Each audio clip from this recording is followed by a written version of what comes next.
الكريم أما بعد فأعوذ بالله من الشيطان الرجيم بسم الله الرحمن الرحيم رب اشرح لي صدري ويسر لي أمري واحلل عقدة من لساني يفقهوا قولي واجعل لي وزيرا من أهلي آمين يا رب العالمين. ہم لوگ سورہ بقرہ کی آیت نمبر 177 جو تھی اس کو دیکھ رہے تھے. اس کا مضمون تھا نیکی کیا ہے, ہمیں اس کی ضرورت کیوں ہے. ہمیں اس کی ضرورت اس وجہ سے ہے کہ ہم جانیں کہ ہمارے معاشرے کے اندر نیکی کے مختلف تصورات ہیں, مختلف آئیڈیاز ہیں کہ جی ہم نیک شخص کون ہوتا ہے, نیک شخص وہ ہوتا ہے, نیک شخص یہ ہوتا ہے, نیک شخص یہ ہوتا ہے. میں نے آپ کو کہا تھا کہ ایک بڑا جو معاشرے کے اندر, سوسائٹی کے اندر ہمیں ڈیوائڈ نظر آتا ہے, اس کو ہمارے لٹریچر کے اندر کہا گیا مسٹر اور مولوی. ٹھیک ہے, مسٹر اور مولوی کسے کہتے ہیں کہ مولوی صاحب وہ ہوتے ہیں جو مدرسے میں بیٹھے ہوئے ہوتے ہیں, مسجدوں میں نمازیں پڑھاتے ہیں اور ان کا دنیا سے زیادہ کچھ لینا دینا ہمیں نظر نہیں آتا, کوئی اور معاش ان کی ہوتی نہیں ہے, زیادہ تر ان کا کام دین کے بیسس کے اوپر چلتا ہے. اور دوسری طرف مسٹرز ہوتے ہیں ہمارے جیسے, ٹھیک ہے, جن کا کام معاش ہوتا ہے کچھ, اور وہ پڑھے لکھے, دنیا کے حساب سے زیادہ پڑھے لکھے ہوتے ہیں اور ان کی ایک وضع قطع ہوتی ہے. ہم تو اصل میں دونوں درمیان کے ہیں, مسٹر اور مولوی کے بیچ کے لوگ. لیکن جو میجر ڈیوائڈ ہے وہ کیا ہے, مسٹر اور مولوی کی. تو لیکن اس میں ہمیں نظر آتا ہے کہ ایک طرف زور بہت زیادہ ہوتا ہے ظواہر کہتے ہیں ظاہر باتوں کے اوپر, کہ جی داڑھی کی لینتھ کتنی ہونی چاہیے, اتنی ہونی چاہیے. بلکہ آپ کو مزے کی بات ایسی بتاتا جاؤں کہ کچھ جگہوں پہ داڑھی کا بچہ بھی ہونا چاہیے. یہ بڑا مسٹ ہے. داڑھی کا بچہ کیا ہوتا ہے کہ یہاں پہ ایک سیکنڈ داڑھی ہوتی ہے. یہ ایسے ہی میں آپ کو صرف یہ بتانا چاہتا ہوں کہ کتنی ڈیٹیل میں ہم لوگ جاتے ہیں پھر اس کی وجہ سے. پھر ٹوپی آپ کون سی پہنتے ہیں اس سے آپ پہچانے جاتے ہیں کہ آپ کس مکتب فکر سے تعلق رکھتے ہیں. پگڑی کون سے رنگ کی باندھتے ہیں, پگڑی کیسے باندھتے ہیں, ٹوپی کے 4 کونے ہیں یا 3 کونے ہیں یا 5 کونے ہیں. ٹھیک ہے, اور پھر اس سے آگے شلوار کتنی اونچی ہے, آپ کا کرتا کتنا نیچا ہے, اور مسواک آپ نے یہاں پہ رکھی ہوئی ہے یا ادھر لگاتے ہیں وغیرہ وغیرہ, اور آپ کو سرما لگایا ہوا کہ نہیں لگایا ہوا. یہ سب چیزیں جو ظاہری باتیں ہیں ان سب کے اوپر بہت زیادہ زور ہوتا ہے. لیکن پھر انہی حضرات میں سے ہمیں یہ دیکھنے کو ملتا ہے کہ بعض اوقات انسان دیکھتا ہے کہ ان کے معاملات جو ہیں, یعنی کہ ان کے لوگوں سے ڈیلنگ ہے, اس میں گڑبڑ ہے. یا تو بہت سخت ہیں, بہت غصہ بار ہیں, یا وہ جو ہے ان کے کاروبار کے اندر جھوٹ انوالو ہے, یا ان کے مطلب یہ ہم دیکھتے ہیں عام طور پہ دکانوں کے اندر حاجی صاحب ہوتے ہیں, صبح اٹھتے ہیں, وہ حج کیا ہوا ہوتا ہے, دکان کھلتی ہے تو اس میں سورہ رحمان لگاتے ہیں, ترجمہ سنتے ہیں, جب تک جھاڑو لگتا ہے دکان کے اندر, ہاتھ میں تسبیح ہوتی ہے, اس کو لے کے بیٹھتے ہیں, جب تک تسبیح ختم نہیں ہوتی, ذکر ختم نہیں ہوتا, تب تک بات نہیں کرتے. لیکن جب بات شروع کرتے ہیں تو معاملہ کچھ گڑبڑ ہو جاتا ہے, دکان پہ ڈیلنگ فیئر نہیں ہوتی. دوسری طرف مسٹرز ہوتے ہیں, وہ کہتے ہیں کہ دیکھیں ہم کسی سے جھوٹ نہیں بولتے, ہم کسی سے, اچھا ان کی نمازیں لیکن پوری ہوتی ہیں, 5 وقت کی ہوتی ہیں, سارے سنن و نوافل کے ساتھ ہوتی ہیں. اور دوسری طرف کیا معاملہ ہے کہ دوسری طرف مسٹرز ہوتے ہیں جو کہتے ہیں کہ جی دیکھیں ہم کسی سے جھوٹ نہیں بولتے ہیں, ہم کسی کا حق نہیں مارتے ہیں, ہم سچے لوگ ہیں, ہم صاف گو لوگ ہیں. ہاں بس ہم نماز روزہ ہر جگہ نہیں کرتے اتنا زیادہ, ہمیں اتنا زیادہ اس کا خیال نہیں. لیکن اللہ تعالیٰ غفور الرحیم ہے. اصل معاملہ کیا ہے, بندوں کے حقوق امپورٹنٹ ہیں, حقوق العباد بہت امپورٹنٹ ہے. اللہ حقوق اللہ تو معاف کر دے گا, اللہ غفور الرحیم. تو اور یہ اس طرح کی باتیں بھی کرتے ہیں کہ دیکھیں تمام مذاہب, اسی سے آگے بڑھ جائیں آپ تو مسٹر حضرات کی جو آگے سوچ جاتی ہے وہ یہاں پہ جاتی ہے کہ دیکھیں ہر مذہب اچھی بات کرتا ہے.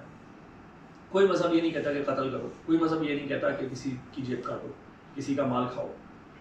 تو اصل میں سب مذہب اچھے ہوتے ہیں. تو یہ کیا ایک ڈائریکشن کیا جا رہی ہے کہ جی دیکھیں میں اپنے مذہب کو نہیں چھوڑتا اور میں کسی کے مذہب کو نہیں چھیڑتا.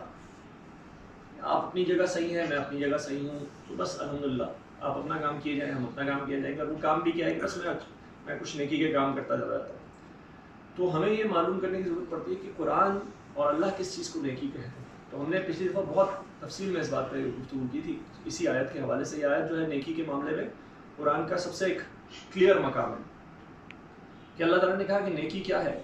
نیکی ظواہر کا نام نہیں ہے, نیکی فزیکل چیزوں کا نام نہیں ہے کہ تم بولو کہ بس یہ شکل بنا لی میں نے ایسی, اس طرح سے میں کر کے بہت اچھے طریقے سے کھڑا ہوں, میں نے بہت اچھے طریقے سے جو ہے سب سے مہنگا والا عطر لگا کے نماز پڑھ لی. تو اللہ تعالیٰ کہتے ہیں نیکی یہی نہیں ہے، یہاں پہ نیکی ختم نہیں ہو گئی، بلکہ نیکی کا معاملہ کیا ہے کہ سب سے پہلے نیکی کی شرط اللہ تعالیٰ نے لَيْسَ الْبِرَّ أَن تُوَلُّوا وُجُوهَكُمْ قِبَلَ الْمَشْرِقِ وَالْمَغْرِبِ، کہ نیکی یہی نہیں ہے کہ تم اپنے رخ مشرق یا مغرب کی طرف پھیرو، بلکہ نیکی کیا ہے؟ وَلَكِنَّ الْبِرَّ مَنْ آمَنَ بِاللَّهِ، بلکہ نیکی کس کی ہے؟ نیکی تو اس کی ہے جو ایمان لایا اللہ پر۔ سب سے پہلی شرط جو نیکی کی آ گئی وہ کیا ہے؟ اللہ کے اوپر ایمان ہے۔ اور یہ بات ہم نے بڑی تفصیل سے کی تھی کہ ایسا کیوں ہے کہ کانٹریکٹ کرنا ضروری ہے۔ آپ بغیر کانٹریکٹ کے جاب کیے جائیں، کوئی بھی جاب ہو، یہاں پہ مزدور لگے ہوئے کام کر رہا ہوں، آپ ان کے ساتھ جا کے کام شروع کر دیں، شام کو بولیں دہاڑی دو مجھے، تو آپ کو دہاڑی نہیں ملے گی، آپ نے کوئی بات ہی نہیں کی، کانٹریکٹ ہی نہیں کیا کسی سے۔ تو سب سے پہلے نیکی کے لیے، نیکی کی جزا ملنے کے لیے شرط یہ ہے کہ آپ کا کانٹریکٹ اللہ سے ہو، کیونکہ آپ اللہ سے نیکی کا جزا مانگ رہے ہیں۔ تو اللہ تعالیٰ نے کہا من آمن باللہ، دوسری شرط کیا لگائی؟ والیوم الآخری، اور آخرت کے اوپر بھی ان کا ایمان ہو، یعنی کہ اس نیکی کا بدلہ آخرت میں چاہتے ہیں اللہ سے۔ اگر وہ نیکی کا بدلہ دنیا میں ہی چاہتے ہیں اللہ سے، تو یہ کیا ہے؟ یہ سوداگری ہے، یہ اللہ کے ساتھ کاروبار ہے۔ اللہ میں نے تیرے راستے میں 1 روپیہ دیا، تو نے مجھے 700 کیوں نہیں دیا؟ دیکھو جی میں تو محنت کرتا ہوں، دیکھیں جی میں تو اچھے کام کرتا ہوں، میرا نقصان ہو جاتا ہے، دیکھیں جی میں تو سچ بولتا ہوں اپنے کاروبار میں، جب میں سچ بولتا ہوں تو میرا مال نہیں بکتا۔ یہ الفاظ آپ کو سننے کو مل جائیں گے، کیوں؟ کیونکہ ہم بول رہے ہیں اللہ ہم نیکی کر رہے ہیں، ہمیں جزا فوراً ہے۔ ایسا کیسے ہو رہا ہے کہ میں نیک آدمی ہوں، میں اچھا آدمی ہوں، میرے ساتھ برا ہو رہا ہے؟ کیونکہ ہم یوم آخرت کے لیے نہیں اس کو بچا کے رکھا ہے، بلکہ ہم چاہتے ہیں کہ ہمارے اچھی چیز کا بدلہ دنیا کے اندر مل جائے، جو کہ غلط ہے۔ اللہ تعالیٰ کہتے ہیں پھر یہ نیکی ہی نہیں ہے، یہ تو تم ایک ہاتھ سے دے کے 2 ہاتھ لینے والی بوٹی دے کے بکرا لینا چاہتے ہو۔ اور ہمارے دماغوں میں زیادہ تر یہ ہم کیا کہتے ہیں؟ صدقہ کرو تاکہ ہمیں اور مال ملے، ہم کسی کو دیں ہمیں فوراً سے اور مال ملے، ٹھیک ہے؟ تو یہ کیا ہے؟ یہ پھر سوداگری ہے اللہ تعالیٰ کے ساتھ، اللہ کے ساتھ سوداگری نہیں چلتی، ٹھیک ہے؟ والیوم الآخر، اپنی نیکی کو اٹھا کے رکھیں، اس نیت کے ساتھ کریں کہ اللہ تعالیٰ مجھے اس میں میزان کے اندر اس کا بدلہ عطا فرمائیں گے۔ والیوم الآخر والملائکۃ والکتاب والنبیین، تیسرا ان 3 چیزوں پہ بھی ایمان لانا ہے، ملائکہ پر، کتاب پر اور نبیوں کے اوپر۔ یہ اس کی کیا شرط بن گئی، کیا مطلب بن گیا اس کا؟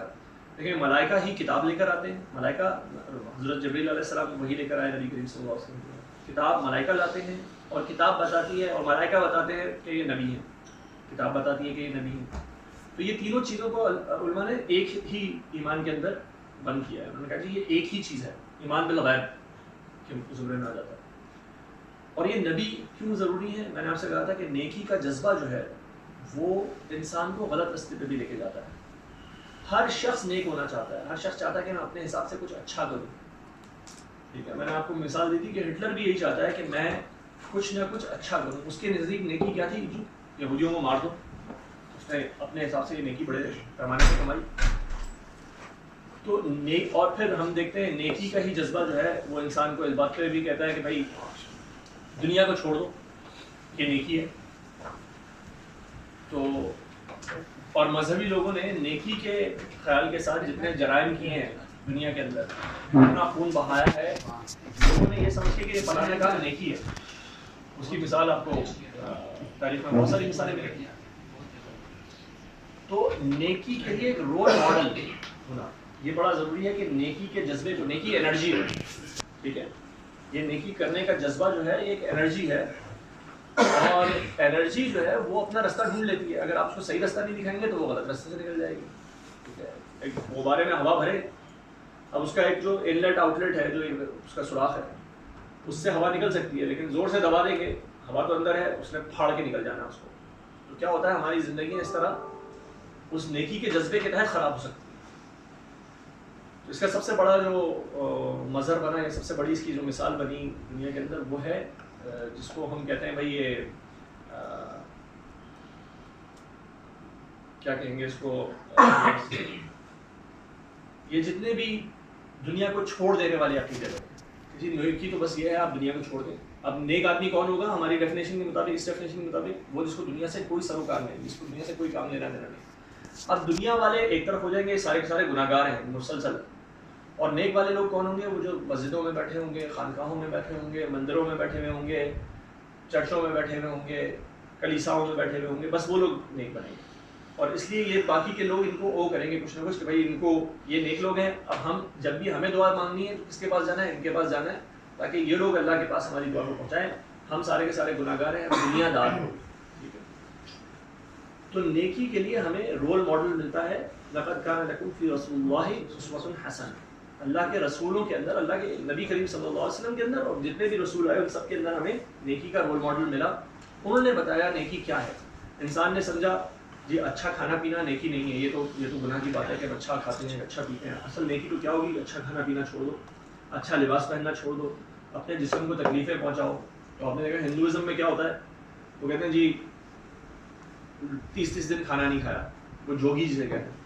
ٹھیک ہے، ہاتھ پیر سوکھ گئے، ایک ہاتھ اٹھا کے کھڑے ہوئے ہیں، ایک ٹانگ پہ کھڑے ہوئے ہیں.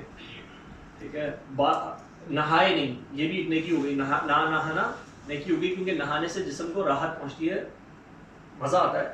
تو مزہ جو ہے وہ نیکی کا دشمن ہے. تو اب مت نہ ہو، تو ساری زندگی نہائے نہیں، ناخن نہیں کاٹے کیونکہ اس سے ایک راحت ملتی ہے، نہیں کاٹتے. تو اپنے آپ کو ہر راحت پہنچانے والی چیز سے پیچھے ہٹ گئے، اس کو سمجھا کہ نیکی ہے، تکلیف پہنچا رہے اپنے آپ کو. اللہ تعالیٰ کہتے ہیں یہ سب نیکی نہیں ہے. کیونکہ نیکی کون سی ہوگی؟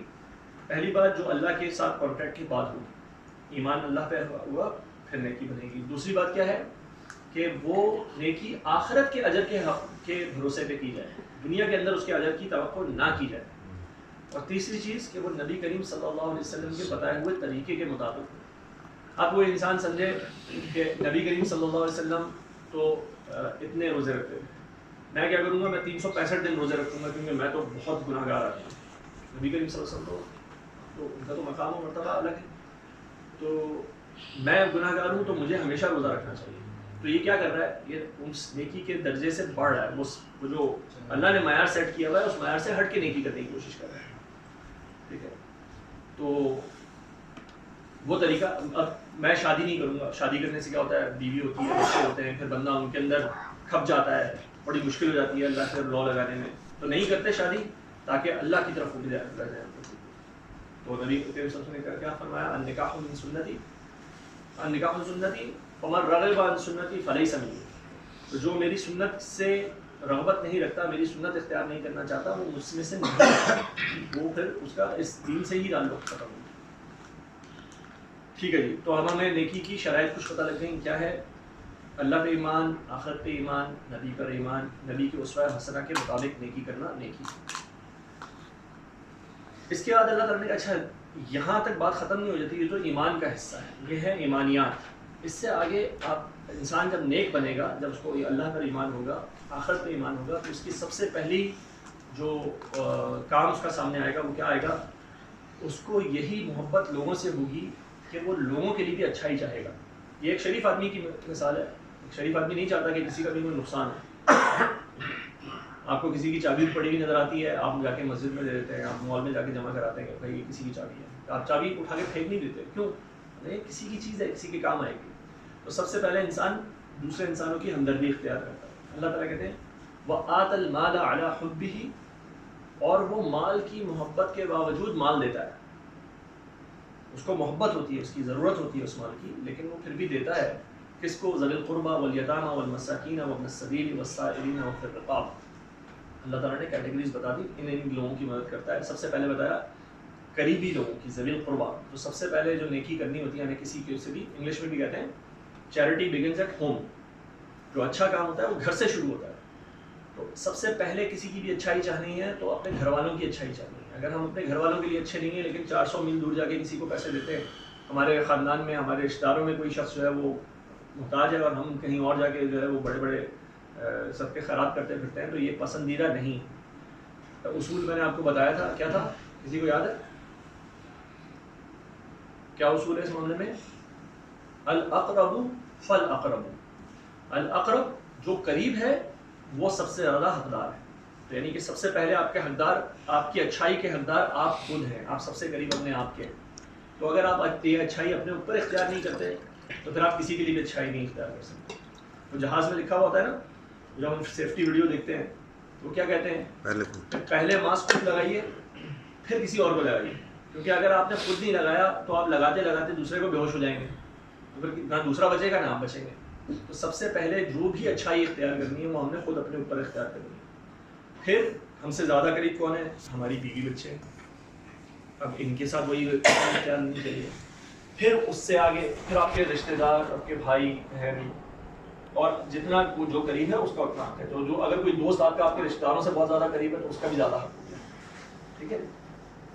تو اللہ تعالیٰ نے ذوی القربیٰ والیتامیٰ، معاشرے کے اندر یتیم ہوتے ہیں، والمساکین، جو لوگ کمزور ہوتے ہیں، وابن السبیل، مسافر، والسائلین، اور مانگنے والے، وفی الرقاب، اور جو گردنوں کے چھڑانے میں، یعنی کہ جو کچھ لوگ پھنس گئے ہیں. پہلے زمانے میں غلام بنا لیے جاتے تھے لوگ، ان کو بچا لینا، ان کو چھڑا لینا. اور آج کل کے دور میں بھی لوگ غلام بنا لیے جاتے ہیں سودی کاروبار کے ذریعے سے. سود ان کی پوری زندگی کو چاٹ جاتا ہے، ان کو بچا لیتا. یہ کرنے کے بعد اللہ تعالیٰ کہتے ہیں وَأَقَامَ الصَّلَاةَ وَآتَى الزَّكَاةَ. مال تو آپ دے چکے پہلے، وَآتَى الْمَالَ عَلَىٰ حُبِّهِ، لیکن پھر اللہ تعالیٰ کہتے ہیں وَأَقَامَ الصَّلَاةَ وَآتَى الزَّكَاةَ، اور وہ نماز بھی پڑھتے ہیں اور زکوٰۃ دیتے ہیں. یہ سب جو ہے نا اور چل رہا ہے کہ یہ سب کرو گے تو نیکی بنے گی آپ کی. تو وہ لوگ جو کہتے ہیں کہ جی ہم دیکھیں ہم بہت اچھے کام کرتے ہیں، سب کچھ کرتے ہیں، ٹھیک ہے ہم نماز نہیں پڑھتے تو ان کی نیکی ہے. اس کا مطلب یہ ہے کہ وہ پہلے والے ٹیسٹ میں ہی فیل ہو رہے ہیں. من آمن باللہ، وہ اللہ پر ایمان ہی نہیں رکھتے، والیوم الآخر، اس پہ بھی ایمان نہیں رکھتے اگر وہ نماز نہیں پڑھتے. تو وَأَقَامَ الصَّلَاةَ وَآتَى الزَّكَاةَ، اور وہ نماز پڑھتے ہیں اور وہ زکوٰۃ دیتے ہیں. تو یہ زکوٰۃ جو ہے یہ اس مال کے دینے سے ایکسٹرا ہے.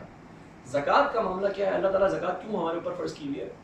ویسے اس کی بہت ساری حکمتیں ہیں، لیکن جو ایک حکمت یہاں پہ سامنے آتی ہے وہ کیا ہے کہ زکوٰۃ انسان کو اس کی اسٹیٹک اسٹیٹ سے ہٹا کے ایک ڈائنامک اسٹیٹ میں جاتی ہے. کیا ہے بھائی ہمارا مال ہے، ہم کسی کو کیوں دیتے ہیں؟ اللہ کہتے ہیں تمہارا مال ہی نہیں ہے، یہ 2.5% تو تم نے دینا ہی دینا ہے، ہر حال میں دینا ہے. تو انسان 2.5% چار و ناچار دل کا پتھر رکھ کے نکالتا ہے. جب وہ نکالتا ہے تو اس کو احساس ہوتا ہے کہ بھائی یہ میرا مال ہے، اس کے اندر کسی اور کے حصے ہیں. وفی اموالہم حق معلوم للسائل والمحروم، اللہ تعالیٰ کہتے ہیں کہ ان کے مالوں میں ایک معلوم حق ہے مانگنے والوں کے لیے بھی اور محروم لوگوں کے لیے. تو اللہ کیا کہتے ہیں کہ وہ زکوٰۃ جو ہم سے زبردستی لی جاتی ہے اس کا ایک افیکٹ آنا چاہیے ہمارے اوپر. وہ کیا ہے کہ اب ہمارے ہاتھ سے پیسہ دوسروں کے لیے نکلنا آسان ہو جانا چاہیے. یہ نہیں ہونا چاہیے کہ وہ 2.5% دینے کے بعد ہم پورے سال کے لیے بری ہو گئے، بلکہ یہ صرف اس لیے ہے تاکہ آپ جو سائنس میں کہتے ہیں نا انرشیا، جو انرشیا ہے آپ کے اندر وہ بریک ہو جائے. جو آپ اپنی جگہ پہ جم کے بیٹھے ہوئے کہ یہ میرا مال ہے وہ بریک ہو جائے. آپ کے دماغ میں یہ بات آ جائے ایک دفعہ کہ میرا مال میں دوسروں لوگوں کا حصہ ہے. اب اس کے بعد آپ ان کو ان کا حصہ دیجیے. وَأَقَامَ الصَّلَاةَ وَآتَى الزَّكَاةَ. اچھا تو سب سے پہلے بات ہو گئی تھی ایمان کی، ایمان ضروری تھا. دوسری بات ہو گئی لوگوں کی ہمدردی، وَآتَى الْمَالَ عَلَىٰ حُبِّهِ. تیسری بات ہو گئی عبادات. اب عبادت بھی کرنی ہے اللہ کی. وَأَقَامَ الصَّلَاةَ وَآتَى الزَّكَاةَ. اب حقوق اللہ جسے کہتے ہیں، پہلے حقوق العباد آیا، اب حقوق اللہ آیا. اور میں نے آپ سے عرض کیا تھا پچھلی دفعہ کہ ہم حقوق العباد کو اصلاً مانتے نہیں ہیں. اصلاً سارے حقوق العباد حقوق اللہ کے اندر ہیں. ٹھیک ہے، اس کی مثال کسی کو یاد ہے میں نے پچھلی دفعہ کیا دی تھی؟ کیونکہ کچھ بہت سارے لوگ ہوئے ہیں پچھلی دفعہ نہیں تھے، تو کون بتائے گا؟ بھائی آج کی دنیا آپ سے بہت سارے مطالبات کرتی ہے. وہ سے کہتے ہیں یہ حقوق العباد ہے، یہ ہیومن رائٹس ہیں. Let you let me be. آپ مجھے میں اگر اس چوک میں ننگا گھومنا چاہتا ہوں تو میرا رائٹ ہے، میں گھوم سکتا ہوں. یا میں کسی بھی طریقے سے اور گھومنا چاہتا ہوں، میں کچھ اور کرنا چاہتا ہوں، میری زندگی ہے، پرائیویٹ لائف ہے میری. I do whatever I want to do. تو کیا آپ مجھے یہ رائٹ دیں گے اسلام کے اندر؟ ہم نہیں دیں گے. وہ کہہ رہا نہیں کہ میرا رائٹ ہے، حقوق العباد ہے بھائی. ہم کہہ رہے ہیں نہیں، حقوق العباد نہیں ہے. حقوق العباد کون سے ہیں؟ جو حقوق اللہ نے جو دے دیے رائٹس وہ حقوق العباد ہیں، اس کے علاوہ کوئی حقوق العباد نہیں ہے. تو حقوق العباد، ہیومن رائٹس، لوگوں کے رائٹس ہم اللہ کے رائٹس کے اندر ہی ملاتے ہوں. ٹھیک ہے، ایسا نہیں ہو سکتا. آج یہ جو ڈسٹنکشن میں نے آپ کو مسٹر اور مولوی کی بتائی تھی، اس کا مسئلہ سارا یہ ہے کہ لوگ کہتے ہیں جی ہم لوگوں کے ساتھ اچھے ہیں، ٹھیک ہے، ہم اللہ کے حقوق میں کوتاہی کرتے ہیں. وہ لوگ دوسرے لوگ کہتے ہیں جی دیکھیں ہم اللہ کے حقوق میں کوئی کمی نہیں کرتے، ٹھیک ہے، لوگوں کی خیر ہے. تو یہ ڈیوائڈ ہو رہا ہے نا. میں آپ سے کہہ رہا ہوں دونوں میں ڈیوائڈ ہے ہی نہیں. حقوق العباد حقوق اللہ کے انڈر میں آتے ہیں. تو آپ حقوق اللہ پورے کریں گے تو اللہ ہی نہیں بتایا نا لوگوں کا مال نہ کھاؤ، لوگوں سے سچ بولو، لوگوں کی غیبت نہ کرو، لوگوں کی چغلی نہ کرو، لوگوں کی جستجو نہ کرو. اللہ ہی نہیں بتایا لوگوں کا مذاق نہ اڑاؤ. تو یہ سب اللہ نے ان کے رائٹس دے دیے ہمیں. اب اگر ہم اللہ کے حقوق پورے کر رہے ہیں تو لوگوں کے حقوق خود بخود پورے ہوں گے ہم سے, اور اگر ہم لوگوں کے حقوق پورے نہیں کر رہے تو اس کا مطلب ہم اللہ کا حق بھی پورا نہیں کر رہے. ٹھیک ہے جی. تو اب چوتھی بات, ایمانیات ہو گئیں, لوگوں کے لیے ایک رحمت کا جذبہ آ گیا, پھر آپ کی عبادات آ گئیں. اب چوتھی بات اللہ تعالیٰ کہتے ہیں معاملات, لوگوں کے ساتھ ڈیلنگس. وَالْمُوفُونَ بِعَهْدِهِمْ إِذَا عَاهَدُوا. ابھی تک نیکی کمپلیٹ نہیں ہوئی, ابھی تک آپ نے کوئی اچھا کام کیا تھا, وہ کام ہی اچھا نہیں ہوا ابھی تک. تو اللہ کہہ رہے ہیں اور یہ کون لوگ ہیں, یہ وہ لوگ ہیں جو اپنے وعدوں کو پورا کرتے ہیں جب یہ وعدے کر لیتے ہیں. یہ وعدے کیا ہوتے ہیں؟ ہاں وعدے ہم لوگوں نے جو اگریمنٹس جو معاہدے کیے ہوتے ہیں وہ تو ایک طرح کوئی 4-5 ہی معاہدے ہوں گے جن پہ ہم نے سائن کیا ہوا ہوگا اب تک. پرابلی ٹیرنسی کا معاہدہ ہوگا جس پر ہم نے سائن کیا ہوا ہوگا, یا اپنی امپلائمنٹ کا ہوگا, وہی پورا کرنا. ہاں وہی پورے. لیکن ہم معاہدے بہت سارے کرتے ہیں آپس میں. شادی کا بھی شادی ایک ایگریمنٹ ہے, ٹھیک ہے. اچھا وہ ایک ایگریمنٹ تو ہوا ہے جو یہ حضرات اور یہ خاتون جو ہیں, یہ حضرت اور خاتون جو ہیں میاں بیوی ہے, یہ ایک ایگریمنٹ ہے. لیکن اس ایگریمنٹ کے اندر کتنے سارے ایگریمنٹس ہیں. اس کا مطلب یہ ہے میں شوہر ہوں, میں اس کا خیال کروں گا, اللہ نے جو مجھے اس کے اوپر حقوق دیے ہیں وہ عورت وہ پوری کرے گی, میں اس کے حقوق پورے کروں گا, میں اس کی بھلائی چاہوں گا, میں اس کی اچھائی چاہوں گا, and so on and so forth. ٹھیک ہے جی. تو اگریمنٹ, انسیڈ اگریمنٹ ہمارے زیادہ ہیں. میں اور آپ دوست ہیں, ہمارا انسیڈ اگریمنٹ ہے کہ ہم ایک دوسرے کی بھلائی چاہیں گے, ہم ایک دوسرے کو نقصان پہنچانے کی کوشش نہیں کریں گے, ہم ایک دوسرے کی جان مال عزت آبرو کی حفاظت کرنے والے بنیں گے. یہ سب کیا ہے, یہ ہمارے ایگریمنٹ ہو گیا خود بخود. اس سے اوپر لیول پہ چلے جائیے, آپ کے سوسائٹی کے ساتھ ایگریمنٹس ہیں. میں ایک مثال کے طور پر آپ سے بات کرتا ہوں کہ دیکھیں ایسا لگتا ہے دنیا بھر میں انوائرمنٹ کا بہت ہوا ہے نا مسئلہ بھی, ماحولیات کا, ماحول خراب ہو رہا ہے اور درخت کٹ رہے ہیں اور یہ ہو رہا ہے اور پانی ختم ہو رہا ہے, ساری باتیں, گرین ہاؤس کی گیسز بڑھ رہی ہیں. مسلمانوں کو ان سے کوئی سروکار نہیں, ہمارے لیے تو آخرت ہے. تو آپ یہ بتائیے کہ جس دین نے یہ کہا کہ اپنے گھر سے 40 پڑوسیوں کو بھی نقصان نہ پہنچاؤ, وہ سب تمہارے پڑوسی ہیں, ان کا تمہارے اوپر حق ہے, وہ دین آپ کو یہ اجازت دیتا ہے کہ آپ پوری دنیا کو نقصان پہنچائیں اپنے عمل سے. ہمارے ہاں جو لوگ خیال رکھتے ہیں نا ان چیزوں کا, بھائی کمرے سے نکلتے ہیں لائٹ بند کرتے ہیں, ان کو یا تو کہتے ہیں یہ جو ہے نا مڈل کلاس ابو لوگ جو ہوتے ہیں نا وہ یہ کام کرتے ہیں, یا کنجوس کہتے ہیں. بھائی یہ دنیا اللہ کی ہے, اس دنیا کا خیال کرنا اور اس کی مخلوق کا خیال کرنا ہمارا بھی فرض ہے. وہ انگریزوں کو دے دیا ہم نے سارا کام کہ جی انوائرمنٹ کا خیال کون رکھیں گے, وہ لوگ رکھیں گے. ہمارا اس دنیا سے ایگریمنٹ ہے کہ ہم اس دنیا کی بھلائی چاہیں گے, ہمیں اتارا اللہ تعالیٰ نے اس دنیا کی بھلائی کے لیے. کنتم خیر امت اخرجت للناس, تم بہترین امت ہو. ہم لوگ بڑے خوش ہوتے ہیں کہ ہم بہترین امت ہیں. اخرجت للناس, تمہیں لوگوں کے بینیفٹ کے لیے بنایا گیا, تمہیں لوگوں کے لیے بنایا گیا, تمہیں لوگوں کے لیے نکالا گیا, اٹھایا گیا. اور ہم کیا کر رہے ہیں لوگوں کے ساتھ, یہ بھی کافر وہ بھی کافر, جو نہ مانے وہ بھی کافر, سارے کافر. ہم اکیلے جنت میں پہنچے لوگوں کے ساتھ. تو ہم نے تو دنیا بھر کی بھلائی چاہیے تھی, مسلمانوں کی بھی غیر مسلموں کی. الدین والنصیحہ, نبی کریم صلی اللہ علیہ وسلم کا فرمان ہے کہ دین کیا ہے, دین خیر خواہی. کیا ہم خیر خواہ ہیں اس دنیا کے, کیا ہم خیر خواہ ہیں اپنے آس پاس والوں کی, کیا ہم خیر خواہ ہیں اپنے, ہم کیا کرتے ہیں جی بس اپنی خیر خواہی کر لی تو چلو اس کو تو سیلفشنس کہتے ہیں, اس کو تو خود غرضی کہتے ہیں. تو ہم ذرا سا اور اوپر چلے جاتے ہیں, اپنے خاندان والوں کی خیر خواہی کر لی, بہت بڑے ہو گئے تو ہم نے کہا جی ہمارے مسلک والوں کی خیر خواہی, ہمارے فرقے والوں کی خیر خواہی. تمام انسانیت کی وما ارسلناک الا رحمۃ للعالمین. نبی کریم صلی اللہ علیہ وسلم کو کیسے بھیجا گیا تھا, اللہ نے کہا کہ ہم نے آپ کو بھیجا ہے تمام جہانوں کے لیے رحمت بنانا. تو آپ نبی کریم صلی اللہ علیہ وسلم کے امت ہیں. ہم لوگوں کا معاملہ کیا ہونا چاہیے, ہمارے اندر وہی رحمت والی صفت ہونی چاہیے سب لوگوں کے لیے. اللہ تعالیٰ ایسا کرنے والا بنا. تو جتنے بھی کانٹریکٹس ہیں سیڈ اور انسیڈ وہ ہم نے پورے کرنے ہیں. اور ہمارے آج کیا ہمارا کیا ہوتا ہے, مشہور جملہ ہمارے یہاں کیا ہے, محاورہ کیا ہے, وہ وعدہ ہی کیا جو وفا ہو گیا. اللہ کہہ رہا ہے تم تو نیکی کے پاس بھی نہیں پھٹکو گے تب تک, ورنہ جب تک والموفون بعہدہم اذا عاہدوا. اور پھر یہی لوگ مل کے ایک معاشرہ بنائیں گے, ایک سوسائٹی بنائیں گے, اسی سوسائٹی سے ایک ملک بنے گا. وہ ملک کے بھی اسی طرح اگریمنٹس ہوں گے، اتنے ہی اس میں انہوں نے اپنے اگریمنٹ کی پابندی کرنی ہے. آج پاکستان والوں کو IMF وغیرہ اور دوسرے لوگ بھگا رہے ہیں کہ بھائی ہم نے آپ کو پیسے نہیں دینے. کیوں نہیں دینے؟ آپ اگریمنٹ کرتے ہیں توڑ دیتے ہیں، آپ اگریمنٹ کرتے ہیں توڑ دیتے ہیں. جب آپ نے اگریمنٹ کر لیا، صلح حدیبیہ والا اگریمنٹ بھی کر لیا جس میں کہہ دیا گیا کہ مسلمانوں کو واپس کریں گے آپ مکہ والوں کو، جو ان کے اوپر ظلم کر رہے تھے، جو ان کو بیڑیاں ڈال کے رکھ رہے تھے، تو واپس کیا. پھر اللہ نے اس میں سے ایک راہ نکال دی مسلمانوں کے لیے. آپ لوگوں کو پتا ہوگا یہ واقعہ، بہرحال ابھی دہرانے کا وقت نہیں ہے، کہ جب مسلمانوں نے اپنا وعدہ پورا کیا تو اللہ تعالیٰ نے ان کے لیے اس میں سے ہی اچھائی نکالی. بظاہر وہ بڑا برا لگ رہا تھا کہ مسلمان کیا کر رہے ہیں، جو لوگ مسلمان ہو کے ان کے پاس آ رہے ہیں مدینہ، ان کو مسلمان واپس بھیج رہے ہیں مکہ. تو اگر ہم بھی اپنے معاہدے پورے کریں گے تو اللہ تعالیٰ اس میں سے ہمارے لیے راہ نکالیں گے، چاہے بظاہر اپنے اس سے نقصان ہو. والموفون بعہدہم اذا عاہدوا. تو 4 چیزیں ہو گئیں. ایمان ہو گیا، لوگوں کے لیے نیکی کا جذبہ ہو گیا، عبادات ہو گئیں، اور لوگوں کے ساتھ ڈیلنگز فیئر رکھنا. یہ ساری چیزیں اب مسلمانوں میں کہیں کہیں نظر آتی ہیں. اللہ کرے نظر آتی ہوں، بالکل ہی نظر آتی ہیں.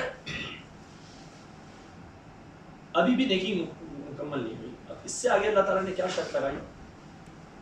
وہ یہ سب کرتے ہیں والصابرین فی البأساء والضراء وحین البأس. یہ ایک آیت چل رہی ہے بائی دا وے، میں نے آپ کو بتایا تھا قرآن کی طویل آیتوں میں سے ایک آیت ہے. اور یہ صبر کرنے والے ہیں مشکلوں کے وقت میں، اور جب ان کو والضراء، جب ان کو ضرر پہنچے، جب ان کو تکلیف پہنچے، کوئی فزیکل تکلیف آ گیا. وحین البأس، اور جنگ کے میدان میں بھی صبر کرنے والے. اچھا، یہاں پہ صبر کی 2 کیٹیگریز بن جاتی ہیں، 2 الگ الگ معاملات ہو جاتے ہیں صبر کے. دیکھیں، ایک صبر وہ ہوتا ہے جب آپ کو بیماری ہو جائے، آپ بیمار ہو جائیں تو آپ صبر کرتے ہیں. ٹھیک ہے، آپ کہیں جائیں، لمبی لائن لگی ہوئی ہو تو لائن میں، پاکستان نہیں ہو، باہر کے ملک میں ہو تو پھر آپ کو صبر ہی کرنا پڑتا ہے. پاکستان ہو تو آپ کسی کو فون ملا دیتے ہیں، ٹھیک ہے، کسی طرح لائن توڑ کے کسی کا حق مار کے آگے نکل جاتے ہیں. آپ نہیں، ہم سب. تو یہ بھی ایک صبر ہے. تکلیف آ گئی، صبر کرنا ہی ہوتا ہے، اور کیا کریں گے؟ یا زیادہ سے زیادہ رو پیٹ لیں تھوڑا سا، لیکن زیادہ تر لوگ اس میں صبر کرتے ہیں. لیکن ایک صبر کیا ہے کہ جس کو قرآن دونوں کی مثال بیان کرتا ہے. لیکن ایک تو تکلیف میں صبر، اور دوسرا کون سا صبر ہے؟ والصابرین فی البأساء والضراء وحین البأس، اور جنگ کے میدان میں صبر کرنا. اب جنگ کے میدان میں تو صبر ایسا والا نہیں ہوتا نا جس کو آپ کہیں گے وہ کوئی آپ کو آگے گولی مارے، آپ کو بیان کی میں صبر کرتا ہوں اس بات میں. یہ والا صبر نہیں ہوتا. لیکن صبر کیا ہوتا ہے؟ یہ صبر ہے جس کو انگلش میں کہتے ہیں، وہ والا صبر ہے اس کو کہتے ہیں انگلش میں پیشنس. آپ پیشنس رکھیں. اور یہ والا صبر ہے اس کو کہتے ہیں انگلش میں اسٹیڈ فاسٹنس. آپ جمے رہیے، یعنی کہ جس چیز کے لیے آپ میدان کے جنگ کے میدان میں آئے ہیں اور وہاں پہ آپ لڑنے کے لیے کھڑے ہیں، اس بات پہ قائم رہیے، اس سے پیچھے نہ ہٹیے. تو اس کو کہا جاتا ہے صبر. تو اس سے دیکھیں ایک اور بات کیا پتہ لگی کہ وہ جو نیکی کا ایک عام نظریہ ہمارے ذہنوں میں رہتا ہے کہ نیکی کیا ہوتی ہے، وہ مسجد میں جا کے ہوتی ہے. نیکی کیا ہوتی ہے؟ جو کسی کو مال دے کے، نماز، روزہ، حج، زکوٰۃ، عبادات کر کے جو نیکی حاصل ہوتی ہے. اللہ تعالیٰ کہتے ہیں نہیں، نیکی وہ بھی ہے جو تم میدان عمل کے اندر، جب تم دنیا میں ہو، کوئی مشکل آ گئی، صبر کیا اس کے اوپر، لیکن پھر اللہ کے لیے کھڑے ہونے والے بنے. تم نے ٹکر لی جو لوگ اللہ کی زمین پر اس کے نظام کے خلاف کر رہے ہیں، جو اللہ کے زمین کے اوپر خود اپنے آپ کو خدا بنا کے بیٹھے ہیں، تم ان کے خلاف کھڑے ہوتے ہو، ان سے لڑتے ہو. اور جب لڑتے ہو تو اس وقت بھی تم اسٹیڈ فاسٹنس کا مظاہرہ کرتے ہو، جمے رہتے ہو اپنی بات کے اوپر، چاہے تم پر تکلیفیں آتی ہیں. دیکھیں تکلیفیں آئیں گی تبھی جمے رہنے کے سوال ہوگا نا. اگر اب جنگیں جیتی رہے ہوں تو پھر تو کوئی جمے رہنے کا سوال نہیں ہے. جمتے تو تب انسان جب ادھر سے ایک زور کا آپ کو دھکا لگے اور آپ جم جائیں. تو ہم نے دیکھا غزوہ احد میں اللہ تعالیٰ نے مسلمانوں کو فتح دی، تو غزوہ احد میں شکست بھی ہوئی. تو سوال ہے ہاں جی اب جمے ہوئے ہو کہ نہیں جمے ہوئے؟ کیا تمہارے دل پھر گئے؟ جی اب بھی جمے ہوئے. یہ ہے ٹیسٹ. پتہ کیا لگا اس سے کہ یہ نیکی جو اسلام ہمیں نیکی بتاتا ہے، وہ یہ نیکی نہیں ہے کہ آپ نے صرف مسجد، آپ نمازوں میں پڑھ لیں اپنی مسجدوں میں جا کے، ایئر کنڈیشن ہو یا اچھے قالینوں والی مسجدیں ہوں یا نہ ہوں، بلکہ اسلام آپ کو پریکٹیکل میدان کے اندر اتارتا ہے. اسلام آپ سے پوچھتا ہے کہ آپ نے پریکٹیکلی کیا کیا دین کے لیے. ہر ایک کے لیے ممکن نہیں کہ وہ گن لے کے اور تلوار لے کے لڑے، لیکن ایک ان کا قول ہے تابعی کا کہ وہ کہتے ہیں کہ انسان لڑتا ہے چاہے اس نے زندگی میں کبھی تلوار نہ چلائی ہو، تلوار نہ اٹھائی ہو، تو کیسے لڑتے ہیں بھائی؟ دیکھیں دنیا میں جنگ چل رہی ہے ہر طرف، دنیا میں الفاظ کی جنگ چل رہی ہے، آئیڈیاز کی جنگ چل رہی ہے، ٹھیک ہے، دنیا میں آئیڈیالوجیز کی جنگ چل رہی ہے. جہاں جہاں آپ کا جو بس چلے گا آپ نے وہ جنگ لڑنی ہے. آپ اللہ کے لیے اپنے آپ کو پیش کرنے والے بنے، آپ اپنی صلاحیتیں اللہ کے لیے لگانے والے بنے، ٹھیک ہے، تو آپ کو خود ہی جنگ مل جائے گی. آپ جب داڑھی رکھتے ہیں، آپ کے خاندان والے جو لوگ ہوتے ہیں ان کی داڑھی نہیں ہوتی، وہ کہتے ہیں یار کیوں رکھ لی، کوئی ایسی ضروری تھوڑی ہے، اور بغیر کچھ کیے جنگ شروع ہو گئی. آپ نے بتایا نہیں کیوں ضروری ہے کیوں نہیں ہے، چلے اس کے اوپر وہ اتنی کوئی بحث والی بات ہی نہیں ہے بہرحال. لیکن میں آپ کو ایک چھوٹی سی مثال دینے کے لیے کہہ رہا ہوں. جیسے ہی آپ 5 وقت نماز پڑھنا شروع ہو جائیں، اگر ینگ ہو، خاص طور پہ بچے ہو نا، بچے یہ جوانی والی ایج میں، جوانی کی عبادت تو اللہ تعالیٰ کو بہت پسند ہے، 18-20 سال کے ہوں تو جو بزرگ حضرات نماز نہیں پڑھتے وہ آپ کو سے پوچھیں گے یار کیا ہو گیا بھائی، اتنی بھی شدت پسندی اچھی نہیں ہوتی، پڑھ لو بھی ہماری طرح کچھ مطلب بیچ میں نکال بھی لو. تو یہ جنگ شروع ہو گئی آپ کی. تو جنگوں کے میدان سے وہ نہیں تھے جو خیبر میں اور بدر میں اور احد میں تھے. جنگ کا میدان یہ دنیا ہی ہے. نبی کریم صلی اللہ علیہ وسلم نے فرمایا جب آپ غزوہ تبوک سے واپس آ رہے تھے، جو سب سے مشکل جنگ جس کو کہا نا قرآن جو بیان کرتا ہے، سب سے مشکل سب سے زیادہ ٹیسٹ والی جنگ جو تھی مسلمانوں کی، وہ غزوہ تبوک تھی. اس سے واپس آتے ہوئے نبی کریم صلی اللہ علیہ وسلم فرماتے ہیں کہ ہم بڑی جنگ سے، چھوٹی جنگ سے بڑی جنگ کی طرف آ رہے ہیں. وہ جنگ تو کیا ہوتی ہے، وہ ختم ہو جاتی ہے، آپ لڑتے ہیں 10 دن 15 دن 20 دن لڑ کے ختم ہو جاتی ہے وہ جنگ. یہ والی جنگ کون سی؟ اس کے اندر آپ کو اپنے نفس سے لڑنا ہے، آپ کو لوگوں سے، معاشرے سے لڑنا ہے، شیطان سے لڑنا ہے. یہ جنگ کیسی ہے؟ یہ جنگ چلتی چلی جاتی ہے، لمبی جنگ ہے، پوری زندگی چلتی ہے، ہماری آخری سانس تک چلتی ہے. تو یہ جنگ شدید ہو گئی نا، مشکل جنگ ہو گئی. وہ والی تو کیا ہے کہ کسی وہ ایڈرنلن رش کہتے ہیں اس کو، کہ جی آپ کو جوش چڑھا، اچانک سے آپ جا کے تلوار چلائی اور جیت گئے یا ہار گئے یا جو بھی معاملہ کیا. یہ تو آسان کام ہے. مشکل کام کیا ہے اس سے زیادہ مشکل والا؟ ہاں لیکن جہاں ضرورت پڑ گئی، جہاں پہ کال آ گئی کہ بھائی اب ضرورت ہے، اب بات زبان اور قلم سے آگے نکل گئی ہے، اب تلوار کی ضرورت ہے، تو وہاں پہ تلوار چلانے کے لیے بھی ریڈی ہونا چاہیے انسان کو، دل میں جہاد کا خیال ہونا چاہیے. اور اسلام نے اس کوشش کو سب سے نیکی کی چوٹی قرار دی. نبی کریم صلی اللہ علیہ وسلم کی حدیث میں آتا ہے کہ یہ ایک درخت ہے جس کے نیچے ایمان ہے، عمل صالح ہیں، یہ سب ہیں، اور اس کی جو چوٹی ہے، جو اس کا سب سے ٹاپ ہے، ضربۃ السنام، سنم بونم کہتے ہیں اس کو. یہ کیا ہے؟ وہ ہے جہاد فی سبیل اللہ، اللہ کے راستے میں جہاد. اب جہاد سے ہم لوگ ڈرتے ہیں، لفظ ہی خطرناک ہے ہو گیا آج کل. تو جہاد فی سبیل اللہ کیا ہے؟ اللہ کے راستے میں کوشش.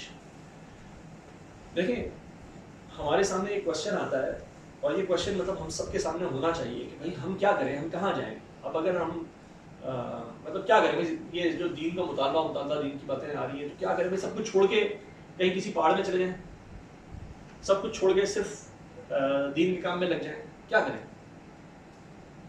تو اللہ تعالیٰ نے ہم سے یہ مطالبہ نہیں کیا، لیکن اللہ تعالیٰ کا ایک مطالبہ ہے. اللہ کا مطالبہ یہ ہے کہ تم یہ ڈیسائیڈ کر لو کہ تم اس طرف کے ہو یا اس طرف کے ہو، تم کس چیز کے طالب ہو.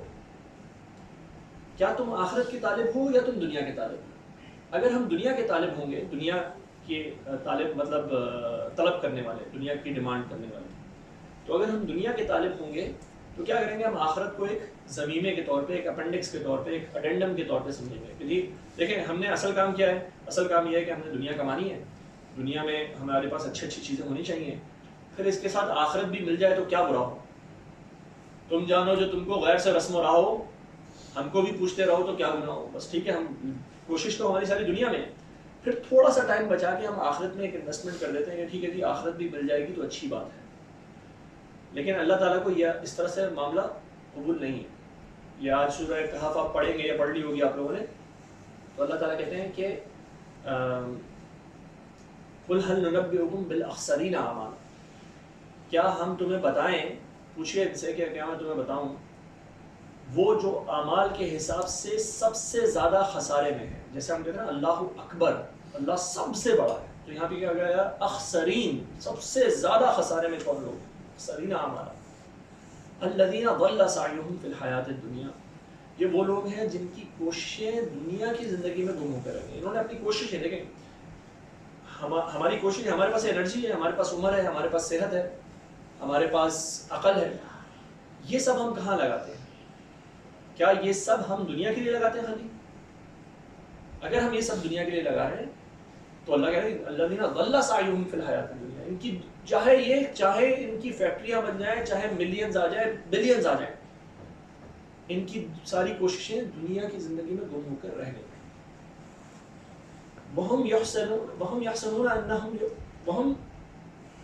الَّذِينَ ضَلَّ سَعْيُهُمْ فِي الْحَيَاةِ الدُّنْيَا وَهُمْ يَحْسَبُونَ أَنَّهُمْ کیا ہے بھائی وہ آیت؟ وَهُمْ يَحْسَبُونَ أَنَّهُمْ يُحْسِنُونَ صُنْعًا، اور وہ حساب لگا کے یہ بیٹھے ہیں کہ جی ہم تو بہت اچھا کام کر رہے ہیں، ہمارے پاس ملینز آ گئے. دیکھیں جی ہم لوگ یہ کہتے ہیں نا یہ اللہ کا شکر ہے. کیوں اللہ کا شکر ہے؟ جی ہمارے پاس دیکھیں ہمارے گھر میں CD70 ہوا کرتی تھی، آج ہمارے گھر میں کیا ہے؟ آج ہمارے گھر میں کرولا ہے. یا یہاں کی بات کریں تو پھر بہت بڑی گاڑی ہے. تو ہم کیا کہتے ہیں اللہ کا شکر کیوں ہے کہ ہم نے وہ سائیکل سے لے کے آج گھر میں 2 کرولے کھڑے ہیں. ہم لوگ 3 مرلے کے مکان میں رہتے تھے، آج ہمارا 2 کنال کی کوٹھی ہے ہماری. تو کیا سمجھے ہم لوگ اس بات سے کہ جی دیکھیں بہت اچھا ہو رہا ہے. وَهُمْ يَحْسَبُونَ أَنَّهُمْ يُحْسِنُونَ صُنْعًا، وہ تو حساب لگا رہے کیا زبردست اللہ تعالیٰ نے ہمارے اوپر انعام و اکرام کر دیے. دنیا میں ترقی کر لی. کیوں کر دیے؟ اس لیے کہ جی الذین ضل سعیہم فی الحیاۃ الدنیا، آپ کی ساری کوششیں، ساری انرجی، ساری صحت، ساری جوانی، ساری زندگی، ساری دماغی صلاحیت کس کام میں لگ گئی؟ دنیا کی زندگی میں لگ گئی. اللہ تعالیٰ کہتے ہیں بہت آگے سخت آیت ہے، بہت آگے سخت آیت ہے کہ ہم یحسبون انہم یحسنون صنعا اولئک، ایک تو اس طرح سے آیت پڑھنے میں بڑی مشکل جاتی ہے بھیا. الذین ہم یحسبون انہم یحسنون صنعا اولئک الذین کفروا بآیات ربہم، یہ وہ لوگ ہیں جنہوں نے اپنے رب کی آیات کا کفر کیا ہے. اولئک الذین کفروا بآیات ربہم، تو یہ اللہ کہہ رہے ہیں یہ تو پھر میری آیات کے کفر کے برابر بات ہے کہ میں تم سے کہہ رہا ہوں آخرت کی بات کر رہا ہوں، میں تمہیں بتا رہا ہوں آخرت ہے. ایک بڑا خوبصورت جملہ سننے کو ملا مجھے پچھلے دنوں. وہ ایک امریکن مسلم ہے، وہ یعنی کہ کنورٹ، اور وہ ایک بہت شیخ حمزہ یوسف نام ہے ان کا، آپ لوگوں نے شاید کسی نے دیکھا ان کو. تو بہت پڑھے لکھے آدمی ہیں، اور ایک اور بہت بڑے نان مسلم پروفیسر سے بات کر رہے تھے. انہوں نے اس میں پروفیسر نے کہا کہ اچھا آپ دونوں امریکن ہیں، ایک اب کینیڈین ہے ایک امریکن ہے، تو اور دونوں بہت پڑھے لکھے اور بہت ہی ٹاپ لیول کی گفتگو ہو رہی تھی. تو اس نے ایسے کہا کہ بھائی تم اسلام، لیکن تم نے اپنے آپ کو راضی کس طرح کیا اسلام قبول کرنے کے لیے؟ اس نے کہا میں نے ایک بات سوچی کہ اگر ہم واقعی انفینٹی کے دروازے پہ کھڑے ہیں، یعنی کہ آگے کی زندگی کیسی ہے؟ ہمیشہ رہنے والی ہے، ہم یہ کہتے ہیں نا انفینٹی کی زندگی. اگر ہم واقعی انفینٹی کے دروازے پہ کھڑے ہیں، ہمارے اور انفینٹی کے درمیان ایک لمحہ ہے، شاید کوئی ہارٹ اٹیک، شاید کوئی چھوٹی سی بات، کوئی چھوٹا سا حادثہ، کوئی چھوٹا سا ایکسیڈنٹ ہمارے اور ہمیشگی کے درمیان ہے، ہمیشہ رہنے والی زندگی کے درمیان. ہم اس کے دروازے پہ کھڑے ہیں تو ہمیں تھوڑی سی سوچ سمجھنا چاہیے. ہمیں تھوڑا بہت اس کے فوراً بعد انفینٹی ہے. اگر تو یہ واقعی ہے تو ہم ایسے آرام سے تو چل پھر نہیں سکتے، تو ہمیں سوچنا پڑے گا کہ ہمیں تو پوری اپنی دماغی صلاحیت کہاں لگا دینی پڑے گی، اپنی ہر انرجی کہاں لگانی پڑے گی. جی میں اس دنیا میں کیسے بچتا ہوں، یہ تو میری آخرت کی دنیا ہے، اس کے اندر میرا معاملہ کیا ہوگا، میری یہ زندگی کیسے سنبھلے گی. اگر ہم یہ نہیں کر رہے تو اس کا مطلب یہ ہے کہ ہم نے وہ ریئلائز نہیں کیا کہ ہم واقعی انفینٹی کے دروازے پہ کھڑے ہیں، اور ایک آنکھ اجل ہوگی ہماری اور بندہ گیا، اور وہ وہاں سے انفینٹی کی زندگی سٹارٹ. تو یہ بات پتہ نہیں کہاں سے آئی. یہ بات آئی انسان کے لیے یہ فیصلہ کرنا کہ میں طالب دنیا ہوں یا طالب آخرت ہوں. اللہ تعالیٰ کہتے ہیں جو دنیا کا طالب ہوتا ہے ہم اس کو دنیا دے دیتے ہیں اگر ہم چاہتے ہیں، سب کو نہیں ملتی، لیکن جو آخرت کا طالب ہے اس کو تو ہم اس کا اجر دیتے ہیں. اللہ کا وعدہ ہے. دیکھیں ہمیں نہیں پتا، بعض اوقات ہمیں لگتا ہے یہ پتہ نہیں ڈائریکشن کون سی ہے، کس میں جانا ہے، کتنا کام کرنا ہے. اللہ کہتے ہیں والذین جاہدوا فینا لنہدینہم سبلنا. اللہ کا وعدہ ہے. اللہ کہتے ہیں جو میرے راستے میں کوشش کرے گا، جو میرے راستے میں چلنا شروع کرے گا، جس نے اپنی انرجیز کو اس نے فیصلہ کر لیا کہ میں نے اپنی انرجی لگانی ہے اس دنیا کے لیے، اس انفینٹی کے لیے، اس ہمیشہ رہنے والی زندگی کے لیے، تو اللہ کہتے ہیں اس کو رستہ میں دکھاؤں گا. والذین جاہدوا فینا، جس نے کہا کہ میں کوشش کرتا ہوں، میں اپنی جان مال وقت لگاؤں گا اس کام کے لیے، لنہدینہم، بہت زور ہے اس کے اندر، سنیں، ہم لازماً اس کی ہدایت کر دیں گے. کس کی طرف؟ سبلنا، اپنے رستوں کی طرف. ہم اس کو اپنے رستوں کی طرف کھینچ لیں گے، بلا لیں گے ہم اس رستے کی طرف. اسی رستے کی ہم دعا مانگتے ہیں، اہدنا الصراط المستقیم، اہدنا الصراط المستقیم، اہدنا الصراط المستقیم. اللہ تعالیٰ ہمیں سیدھے رستے کی طرف بلا لیں، دکھا دیں. ٹھیک ہے، ہم کسی بھی اپنی زندگی کے لیول پہ ہوں، ہمیں 100% جو ہے سیدھا رستہ پتہ نہیں ہوتا. اسی لیے ہوتا ہے بڑے بڑے لوگ گمراہ ہو جاتے ہیں، پوری زندگی انہوں نے بڑی بڑی کمائیاں کی ہوتی ہیں، آخرت تک یہ ہماری زندگی کی آخری لمحے تک ہمارا یہ امتحان جاری ہوگا. اچھا، تو اب سوال یہ ہے کہ جب ہم نے ایک ڈیسائیڈ کر لیا کہ ہم چاہتے کیا ہیں، اصل کیا ہم دنیا چاہتے ہیں یا ہم آخرت چاہتے ہیں، اگر ہم نے فیصلہ کر لیا ہم آخرت چاہتے ہیں، تو پھر تو یہ بات ہو گئی کہ ٹھیک ہے جی، اب آپ کی کوششیں آخرت کے لیے لگیں گی. دنیا میں اللہ تعالیٰ نے آپ کو زندہ رہنے کا حکم بھی دیا، تو اپنی جان کو ہلاکت میں ڈالنے کا حکم نہیں دیا. آپ کو کپڑے پہننے ہیں، آپ کو کھانا کھانا ہے، آپ کو آرام کرنا ہے، آپ کو بیوی بچے اختیار کرنے ہیں. تو آپ کو اگر یہ سب کچھ کرنا ہے تو اس کا مطلب دنیا میں ٹائم تو لگانا پڑے گا. کھانا کھانے کے لیے دنیا آپ کو کوئی آسان سے منو سلوا تھوڑی اترے گا، دنیا میں ٹائم لگانا پڑے گا. وہ کھانا آئے گا آپ کے پاس، دنیا میں ٹائم لگانا پڑے گا. لیکن اب یہ کیا ہے، یہ پڑھ رہا ہے، یہ بچا کچھ، یہ ساری چیزیں آپ اس کو نہیں دے رہے اپنی صلاحیت میں، بلکہ اس میں بچا کچا وقت لگا رہے ہیں. اور اصل آپ کی ڈائریکشن کیا ہے؟ صحابہ کو اتنے فاقے کیوں ہوتے تھے، اتنی پریشانی کیوں ہوتی ہے؟ وہ ایک کھجور جو ہے وہ کھا رہے ہیں، وہ بولتے ہیں ہم کھجور کھاتے تھے اور پھر ایک وقت ایسا آ گیا کہ ہم گٹلی چوستے چوستے گٹلی ختم کر دیا کرتے تھے. کھجور کی گٹلی چوس چوس کے ختم کر دیا کرتے تھے. کیوں؟ مطلب بھائی اصل چیز یہ ہے، ہم نے اس کو دیکھنا ہے. یہ ہمیں بس بقدر اتنی آ جائے کہ جسم اور جان کا رشتہ برقرار رہے، اتنی مل جائے ہمیں. چلے انسان جو ہے وہ کیا ہے، انسان حریص ہے، ہمیں اس سے زیادہ چاہیے، ہمیں اس سے زیادہ چاہیے اسے. لیکن کسی ٹائم پہ تو ہمیں رک کے یہ بریک لگانا ہوگا. اور عمر کے جس حصے میں ہم میں سے زیادہ تر لوگ ہیں، وہاں تو ہمیں سوچنا چاہیے کہ بھائی واقعی کیا اس طرف، میں مانتا ہوں کہ اس طرف آخرت کھڑی ہے، اس طرف ہمیشہ ہمیشہ رہنے والی زندگی کھڑی ہے، تو پھر میں اس کے لیے محنت کیوں نہیں کر رہا، پھر میں اس کے لیے کوشش کیوں نہیں کر رہا. اب جب آپ اس کے لیے کوششیں کریں گے تو آپ اپنے اندر، اپنے خاندان، بھائی آپ نے کہہ دیا ٹھیک ہے میں بہت زیادہ دولت کے پیچھے نہیں بھاگوں گا. بیگم کہے گی، بچے کہیں گے بھائی ہمارے پاس تو تھے، ہمارے پاس تو یہ سب کچھ تھا، اب آپ کیا کر رہے ہیں؟ جائیں، نکلیں باہر اور محنت کریں تاکہ ہمارے لیے لے کر آئیں. اگر آپ اس چیز سے تھوڑا سا لڑیں گے تو کیا ہوگا؟ لڑائی ہو گئی، وحین الباس، جنگ ہو گئی گھر کے اندر. اس سے آگے نکلیں، اس سے آگے نکلیں، اس سے آگے نکلیں. تو دنیا کے اندر یہ جو لوگ جواب دے رہے ہیں مسلم کو، غیر مسلموں کو، ان کے شبہات کا، وہ بھی تو جنگ کر رہے ہیں. تو یہ جنگ آپ نے اختیار کرنی ہے. تو آپ کی، اگر آپ کے دل میں یہ خیال نہیں ہے کہ میں اللہ کے دین کا علم بردار بن کے کھڑا ہوں گا، میں اللہ کے دین کے لیے لوگوں کے سامنے بات کرنے والا بن کے کھڑا ہوں گا، اگر یہ خیال نہیں ہے تو آپ جنگ کرنے کے لیے تیار نہیں ہیں. اور جنگ کرنے کے لیے تیار نہیں ہے تو آپ کی باقی ساری نیکیاں وہ وہیں رہ جائیں گی. اگر آپ نے یہ فیصلہ کر لیا نہیں میں نے اپنی ساری صلاحیت نہیں لگانی، میں نے اپنی ساری، ہم لگا نہیں پائیں گے. ہمیں اپنے اندر احساس ہونا چاہیے، ہمارے اندر یہ تڑپ ہونی چاہیے کہ ہم ہمیشہ اور مزید کوشش کریں. جس طرح ہم دنیا کے لیے مزید کوششیں کرتے رہتے ہیں، دنیا میں مزید حاصل کرنے کی کوشش کرتے رہتے ہیں، اسی طرح ہمیں آخرت کے لیے خواہش ہونی چاہیے کہ ہم مزید کوشش کریں. جو میں کر رہا ہوں اس سے زیادہ کیسے ہوگا. جی ضرور بیوی بچوں کے حوالے سے کہ پریشر ہوتا ہے کہ جی آپ یہ نہ، تو آج کل یہ نئی بات کافی زیادہ کر رہی ہے کہ یہ انشورنس پلان جو ہے کہ جی آپ کچھ کریں یا نہ کریں، لیکن یہ ہے کہ بچوں کے لیے، ہمارے لیے زندگی کا پتہ کوئی نہیں ہوتا، تو یہ کوئی انشورنس پلان اسٹارٹ کریں جو کہ ہمیں بوڑھے بڑھاپے میں یا خدا نہ خاصہ اگر ہمیں سے کسی کو کچھ ہو جائے تو ہمارے بچوں کا کام آئے گا. اس کے بارے میں دیکھیں، انشورنس یہ ویسے الگ بات ہے، لیکن انشورنس پالیسی ایک تو وہ ہوتی ہے جو سود کے اوپر ہوتی ہے، وہ تو سیدھی سی بات ہے، وہ حرام ہے. اب اس کا ایک اسلامک ورژن، اسلامک بینکنگ والا ورژن جو ہے وہ ہے جس کو کہتے ہیں تکافل. اگر استطاعت ہے کروا لیجیے تکافل کے اوپر، شرعی طور پر تو اس کو درست کہا گیا ہے، کروا لیجیے. بیوے میں بچوں کو ملنا اتنا ہی ہوتا ہے جو ملنا ہوتا ہے، لیکن اچھی بات ہے پلاننگ کر لیں.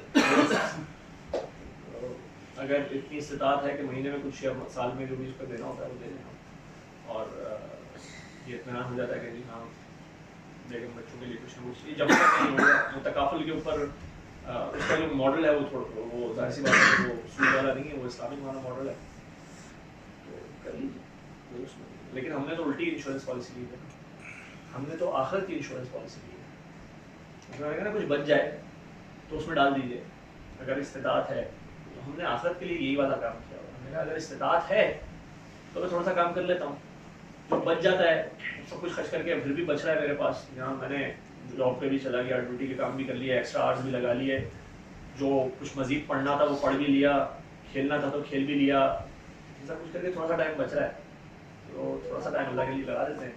اس کی وجہ سے کیا ہوگا، مر جاؤں گا تو جیسے وہاں پہ پیسے ملنے ہیں تو آخرت میں بولے کہ اللہ کیا ہم تو لا الہ الا اللہ کہہ کر آئے تھے، جنت میں ڈالے ہمیں.